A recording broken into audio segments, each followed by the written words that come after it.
எப்படி சோதனைகளை மேற்கொள்ள முடியும்? How to overcome the temptation?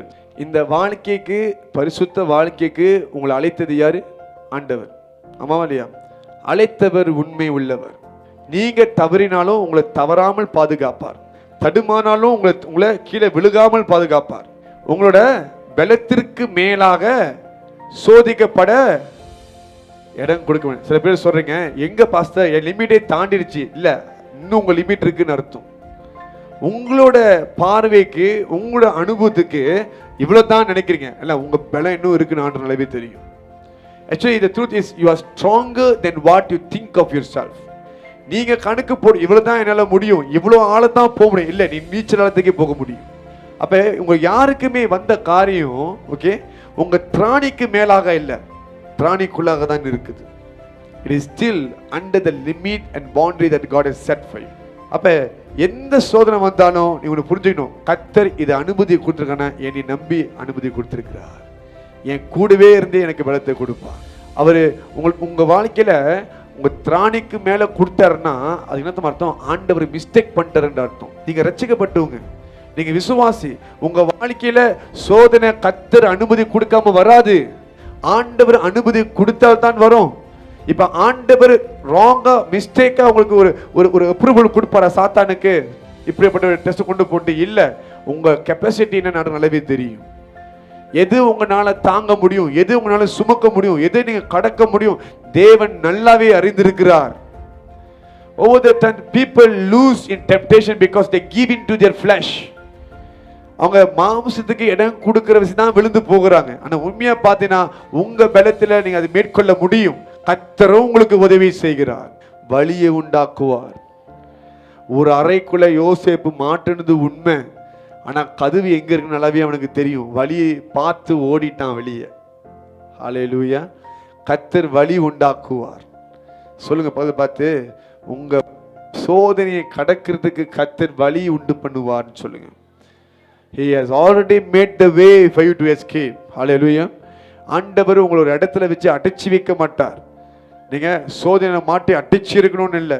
சிங்கத்தின் கெபில தானியேலை உள்ளுக்கு வைக்கும் பொழுது கூட எல்லாமே சாத்தப்பட்டிருந்துச்சு, அவர் சிங்கத்தின் வாயும் சாத்தி வச்சிருந்தார். அதுதான் போக்கியை உண்டு பண்ணியிருக்கார், அதான் வழி உண்டு பண்ணியிருக்கார். That's how he made the way. அவன் வாழ்றதுக்காக, தேவனுக்கு முன்பாக பரிசுத்தமா நிற்கிறதுக்கான எல்லா வழியும் கர்த்தர் உண்டு பண்ணுவார். அதான் அழைத்தவர் உண்மை உள்ளவர். பக்கத்துல பார்த்து சொல்லுங்க, உங்களை அழைத்த இயேசு அவர் ரொம்ப ரொம்ப உண்மை உள்ளவர். He is very faithful to you. நீங்க நிச்சயமா உங்க சோதனைகளை மிதித்து தாண்டி வர முடியும், மேற்கொள்ள முடியும். சோதனைகள் எப்போதுமே நீங்க மிதித்து போடணும். என்ன பண்ணணும்? மிதித்து போடணும். ஹல்லேலூயா. சோதனையை பெருசா பார்க்கணும், நீங்க ஈஸியா மிதித்து போட முடியும். ஜெபிக்கிறவனுக்கு கர்த்தர் பலத்தை தருவார். பாருங்க, கர்த்தர் சோதனை அனுமதியை கொடுக்கிறாருன்னா அதை தாண்டறதுக்கு ஜெபம் மாத்திரம் தான் உங்களை காப்பாற்ற முடியும். Only when you are prayerful you will be able to overcome temptations. Have you noticed something? சில நேரத்தில் மாம்சத்தின் இச்சையினால் சோதிக்கப்படுவீங்க, அது மாதிரி பாவத்துக்குள்ள உங்க சிந்தை இழுத்துட்டு போகும். ஆனா நீங்கள் செபிக்கும் பொழுது அது தோணாது. பார்த்துருக்கீங்களா? அது அப்படியே எல்லாமே கர்த்தர் முன்னாடி போகணும்னு தோணும். ஜெபிச்சா charge ஆயிருவீங்க. You will have the power to overcome that. சில நேரத்தில் உங்களுக்கு கோபம் எரிச்சல் உண்டாகுதா? சோதிக்கப்படுறீங்க, கோபத்தை காமிக்கணும்ட்டு நீங்க செபிக்கும் பொழுது அப்படியே தெளிந்து போய் கர்த்தருக்கு பிரியமா நடந்தது உங்களுக்கு தோணும். உங்க மைண்ட் செட் அப்படியே ஒவ்வொரு எப்போதுமே எப்பப்பெல்லாம் ஜெபிக்கிறீங்களோ அப்பப்பெல்லாம் பரிசுத்த ஆவியானவர் உங்களுடைய சிந்தையை, உங்கள் உள்ளத்தை ஆளுகை செய்வார். ஜெபம் அவ்வளவு முக்கியம், ஜெபம் அவ்வளவு முக்கியம். சொல்றாரு, நீங்க சோதனையில விழுகாதபடிக்கு ஜெபம் பண்ணுங்க. இயேசு சிலுவைக்கு போகிறதுக்கு முன்பாக ஃபைனல் டெஸ்ட் உண்டாகுது. என்ன டெஸ்ட் தெரியுமா? அப்படியே யூட்டர்ன் போட்டு ஓடுறதுக்கு. அதுதான் நடக்குது கெத்செமனே தோட்டத்தில்.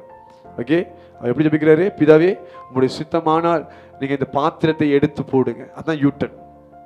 இது வேண்டாம். இந்த டெஸ்ட் சாத்தான் முதலையே சொன்னான், நீ காலில் விழுந்து பணிந்து கொண்டா எல்லாத்தையும் நான் உன்கிட்ட கொடுக்குறேன்றான். நீ சிலுவையின் பாதையை எடுக்க வேண்டாம்னு சொல்லி இயேசு நான் சொல்றான். அதை தாண்டி வந்து இயேசு கடைசி கட்டத்தில் மரணத்தை அவர் பார்க்கிறார். நடக்க போகிறது எல்லாமே தெரிஞ்சிருச்சு. யாரு காட்டி கொடுப்பா, யார் அடிக்க போறா, எப்படி எல்லா வலி வேதனையும் இயேசுக்கு தெரியும். இயேசு பிறந்த நாள்லேருந்து 30 வயசு 33 வயசு வரைக்கும் வலின்னு என்ன நல்லாவே தெரியும். பல இடங்கள்ல அவர் காயப்பட்டிருக்கலாம், ஊசி உடம்பு குத்தி இருக்கலாம், கத்தி கீறி இருக்கலாம், எல்லாமே தெரியும். அந்த வலியில அனுபவித்த வசி சிலுவின் பாடு எப்படி இருக்குன்னு நல்லாவே அவர் அறிந்திருக்கிறார். கடைசி டைம்ல சோதிக்கப்படுகிறார். என்ன சொல்றா, கூடுமானால் இந்த பாத்திரத்தை எடுத்து விடும். ஜெபத்தை பாத்தீங்களா? ஆனா ஜெபத்துல ஜெபிக்கும் பொழுது கர்த்தர் பலத்தை தருகிறார். என்ன சொல்றீங்களா? ஆனாலும் என்னுடைய சித்தம் அல்ல, உம்முடைய சித்தம் நிறைவேறட்டும். Prayer strengthen him. லூக்கால எழுதப்பட்டிருக்குது, இயேசு ஜெபிக்கும் பொழுது ஆண்டவர் பிதாவாகிய தேவன் தூதனை அனுப்பி இயேசுவை பலப்படுத்தினார். Prayer brings down the strength of God upon your life. ஜெபிக்கும் பொழுது கர்த்தருடைய பலத்தை நீங்கள் பெற்றுக்கொள்ளுவீங்க. சோதனையை மேற்கொள்ள முடியும். கடைசி ஜெபமாக மாறுது இயேசுக்கு. அவர் சிலுவைக்கு போய் மரிக்கிறதுக்கு முன்பாக ஒரு ஜெபம் பண்றாரு இல்லையா? ஆனா அந்த கெத்செமனே தோட்டத்துல he was fully charged. நீங்க பார்க்கலாம், ஜெபிப்பாரு, கீழே வந்துட்டு இவங்களை பார்க்கறாரு. 2 மனுஷா நிக்கிறாரு. என் கூட ஜெபிக்க மாட்டீங்களா, ஜெபிக்க மாட்டீங்களா அப்படி கேட்கிறாரு. அப்பதான் ஜெபம் பண்ணுங்க சோதனை விழுகாம இருக்கிறதுக்கு சொல்லி அவங்கள்ட்ட இந்த காலத்தை சொல்றாரு. போயிட்டு வந்து பார்த்துட்டு இருப்பாரு. கடைசியா ஜெபிச்சுட்டு சார்ஜ் பண்ணி வந்துட்டு ஏதோ என்னை காட்டி கொடுக்கிறவங்க வந்திருக்கான்னு சொல்லுவார். He come with his full strength of God. அதுக்காக தான் அந்த பாடுகளை அவர் அனுபவிக்க ஆரம்பிக்கிறார். ஜெபிக்கும் பொழுது உங்களை எதிர்க்கிற காரியத்தை நீங்க ஈஸியா சந்திப்பீங்க. ஸ்தேவானை பாருங்க, இயேசு மெய்யாகவே பாடுபட்டார். பெலன் இல்லாமல் போய் கடந்து போய் எல்லாம் கோத்ரூ பண்ணார். ஆனா அவருக்கு அப்புறம் ரத்த சாட்சியாய் மரிக்கிற யாவரையுமே தனியா விடல. ஸ்தேவான் தலையில கல் அடிக்கிறாங்க. ஒரு சின்ன கல்லு மேல பட்டாலே ஐயோ அம்மான்னு உட்காந்துருப்பீங்க. வர்ஷிப் பண்ண மாட்டேங்கிறீங்க. உங்க மேல ஒரு சின்னதா ஒரு தூசி விழுந்தாலே அதை தட்டிட்டு கிடப்பீங்க உட்காந்துக்கிட்டு. பெரிய பெரிய கல் தெரியுமா? இஸ்ரேல் ஜனங்க என்ன பண்ணுவாங்கன்னா, ஒவ்வொரு மார்க்கெட்லையும் ஒரு பெரிய பாஸ்கெட்டுக்குள்ள அந்த கல் பார்த்தீங்கன்னா ரவுண்டா அப்படியே ஸ்மூத்தாக இருக்குமா, அது பொறுக்கி ஒழுங்கு வச்சிருப்பாங்க. யாராவது தப்பு பண்ணா அங்கே சபை என்ன பண்ண எல்லாம் ஒன்று கூடி வந்து அந்த அந்த மனுஷியை வந்து உள்ளுக்கு தள்ளி விட்டு ஒரு குழிமா இருக்கும், அங்கே தள்ளி விட்டுட்டு கல்லால் அடிப்பாங்க, தப்பி ஓடக்கூடாதுன்னு சொல்லி. அடிக்கிறவெல்லாம் இதாண்டா சான்ஸ்ன்னு சொல்லி யாரையும் கரெக்டாக போகுதுன்னு சொல்லி எல்லாம் மண்டையை தான் ஸ்னைப்பர் மாதிரி அடிச்சுட்டு இருப்பாங்க. உங்களுக்கு புரியுதா இல்லையா? அப்போ ஒவ்வொரு அடியும் வாங்கும் பொழுது மண்டை என்ன பாதிப்பாகும் பாருங்க. தலையில எவ்வளோ பெரிய காயம் உண்டாகும், அந்த அந்த ஸ்கெல்டன் எப்படி உடையும், அதெல்லாம் வாங்கிட்டு என்ன பண்ணுவாங்க, எல்லாம் தலையை மூடிக்குவாங்க. ஆனால் பைபிள் எழுந்த பிறகு ஸ்தேவான் என்ன பண்ணுறான் பார்த்தீங்களா? ஏதோ நான் மனுஷகுமாரனை பார்க்குறேன் வலது பக்கம் அடி வாங்கிட்டே சொல்கிறான். அவர் பாடுகள் அனுபவித்த வயசு ரத்த சாட்சியை மறிக்கிறவனுக்கு கூட கர்த்தர் பலத்தை தருகிறார்.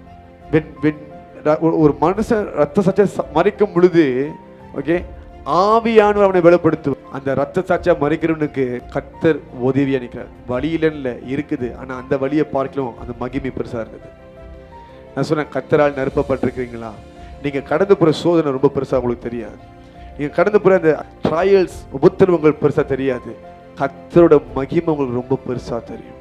வசனப்பட்டிருக்கு, நீங்க கடந்து லேசான உபத்திரம், லேசான ஏன்னா பெருசா அவர் கடந்து போயிட்டார். நீங்க கடந்து போறது லேசான உபத்திரம். Is nothing.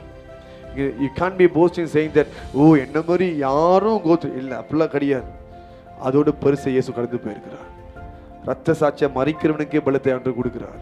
ஒரு மனுஷனுக்கு வலி ரொம்ப பிசிக்கலா இருந்துச்சுன்னா அவனால ஆண்டவரை ஃபோக்கஸ் பண்ண முடியாது. கண்டிப்பா திரும்பி இருப்பான் இல்லையா? ஆமாம் இல்லையா? ஓ மனுஷகுமாரனை பார்க்கிறேன், தேவனின் வலது பக்கம் நிற்கிறதை நான் பார்க்கிறேன், மகிமையில் நிற்கிறதை நான் பார்க்கிறேன் என்று சொல்கிறோம். அதே இதில் அவன் தெளிவா சொல்றான், பிதா குமாரன் பரிசுத்தாவி. மனுஷகுமாரன் தேவனுடைய வலது பக்கம், பிதாவையும் குமாரனும் ஒரே நேரத்தில். பரிசுத்தாவின் வல்லமை நாள், மகிமை நாள், he was able to face the death. இன்னைக்கு நீங்க என்ன வேணாலும் கடந்து போக நான் சொல்றேன், you are able to overcome that because he lives in you.